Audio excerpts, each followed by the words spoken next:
అందరికీ నమస్కారం. నేను మీ అన్వర్ భాష ఖమ్మం కింగ్స్. నా ఛానల్ని సబ్స్క్రైబ్ చేసుకున్న వాళ్ళు దయచేసి సబ్స్క్రైబ్ చేసుకోండి, లైక్ ఇవ్వండి.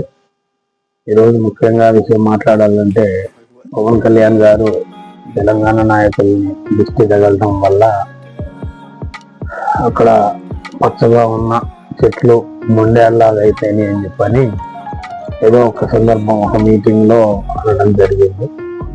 ఇది అలా అనకుండా ఉండాల్సింది. ఎందుకనంటే ఒక ఉన్నతమైన పదవిలో ఉన్న వ్యక్తి ఏది మాట్లాడినా కానీ 10 మంది దాని మీద చర్చించుకుంటారు. కాబట్టి అలా అనకుండా ఉంటే బాగుండేది.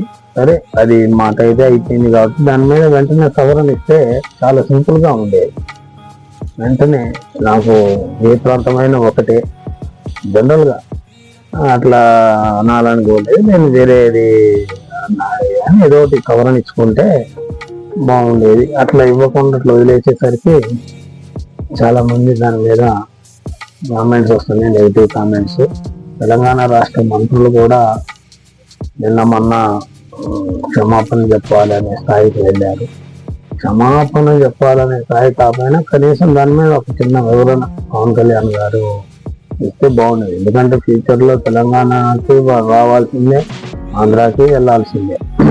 ఈ 2 రాష్ట్రాలు ఆయనకి 2 కళ్ళు లాగా అనమాట. ఇప్పుడు ప్రస్తుతానికి ఆంధ్రాలో మినిస్టర్గా ఉన్నా కూడా ఫ్యూచర్లో వారు హైదరాబాదులోనే నివాసం ఉంటుంది. కాబట్టి ఒక చిన్న సవరణ ఇస్తే చాలా బాగుండేది అని చెప్పని అభిప్రాయపడుతున్నాం. ఇలా ప్రజా జీవితంలో ఉన్నవారు ప్లస్ ఇండస్ట్రీలో మంచి పొజిషన్లో ఉన్న హీరో స్థాయిలో ఉన్నవారు ఏది మాట్లాడినా కానీ ప్రతి ఒక్కరు దాని మీద స్పందిస్తారు. కాబట్టి మనం మాట్లాడేటప్పుడే ఆచితూచి మాట్లాడాలి. ఇప్పుడు ఎంతో మంది లీడర్లు ఉన్నారు, ఎన్నో రకాలుగా మాట్లాడతారు.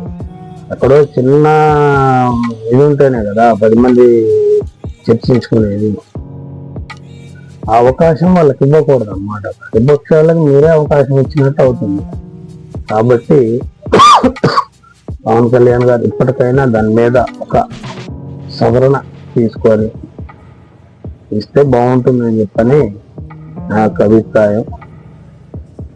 నా ఛానల్ సబ్స్క్రైబ్ చేసుకునే వాళ్ళు సబ్స్క్రైబ్ చేసుకొని ఒక లైక్ ఇవ్వండి. Thank you.